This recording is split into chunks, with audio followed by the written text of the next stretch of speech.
ข้างอะไรเก็บตัวไปมาที่ต่อมาการเก็บต่อมีการได้มันเยี่ยมเราเลยเยี่ยมเขาเนาะเอาวันละกันเนาะมีที่การกินเนาะเดียวอะไรเนาะ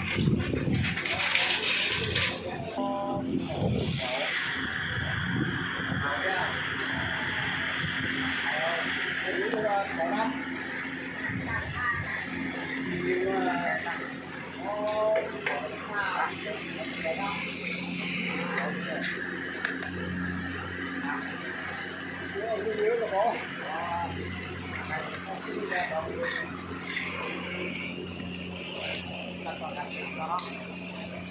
เราจะกินได้รู้ว่าอะไรเราลองโอกาสเนาะถ้าเอาให้แห้งหัวไปแล้วเนาะถ้าแห้งหัวจะกินได้หมดมันพี่น้องเพราะว่าจะเป็นแผ่นเด็กเราจะมาใส่ปูด้านนี้พี่น้องการจะกินว่าเราแล้วเนาะเพราะว่าเขาแห้งหัวพี่น้องให้แห้งใส่แล้วกินได้เลยพี่น้องแห้งหัวจะกินได้พี่น้องว่าเราจะรู้สึกว่า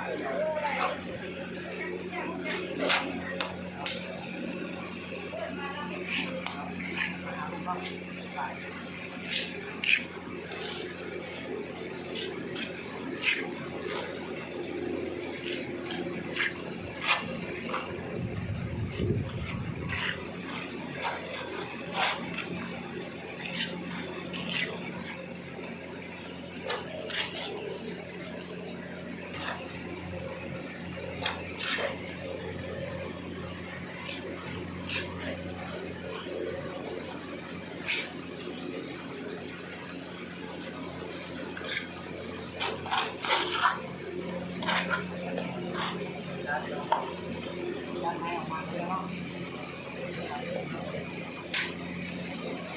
จะได้ใช้น้ำไปหน่อยพี่น้องเนาะ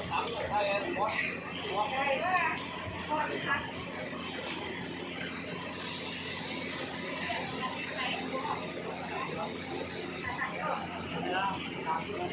เข้าเลยเนาะเข้าแล้ว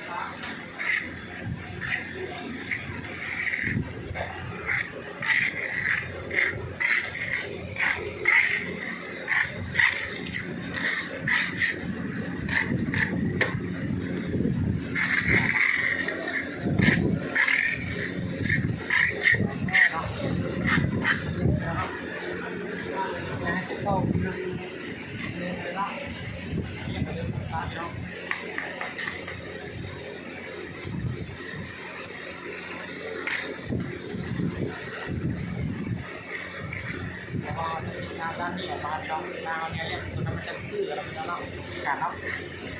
เพราะว่าการกินมันก็ได้กินมันตัวนี้มากเลยพี่น้องเพราะว่าตัวนี้มันจะมาเนี่ยเลยพี่น้องการลองเลย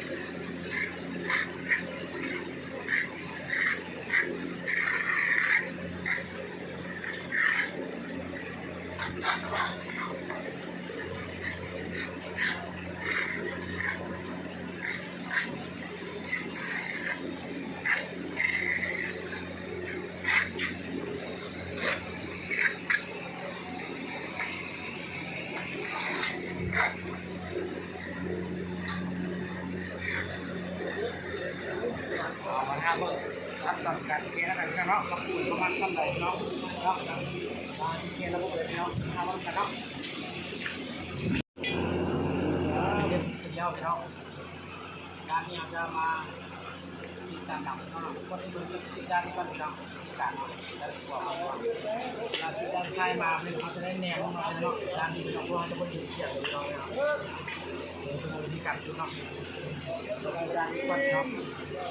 ลูกมาหาคือพี่น้องเนาะคือมาหาลูกมาถึงใจพี่น้องเอาไปแล้วเนาะการเรียนเนาะลักษณะเนาะการอัตราถึงหน้าเลยพี่น้องสามเดือนจะยืนการนี่พี่น้องเนาะการดูหน้าการพี่น้องเนาะแล้วส่วนนึงเนาะกับพี่น้องเวลาถอดเนาะดูพี่น้องกับพี่น้อง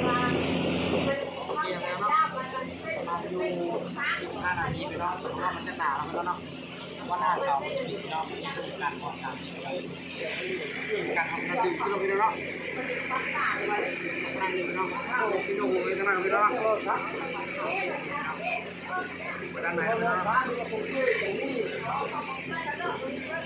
งเยี่ยมมากยอดเป็นฟ้าพี่น้องมีการเนาะการใช้เยี่ยมพี่น้องการเลี้ยงพี่น้องหัวเนาะเลี้ยงใต้จะติดการพี่น้องการเลี้ยงเนาะว่ามีการเลี้ยงง่ายพี่น้องเวลาการเท่าไหร่เนาะการเลี้ยงมือพี่น้องติดตามตัวไปพี่น้องมันจะเป็นอะไรเนาะการดูบอลนั่นแหละเนาะ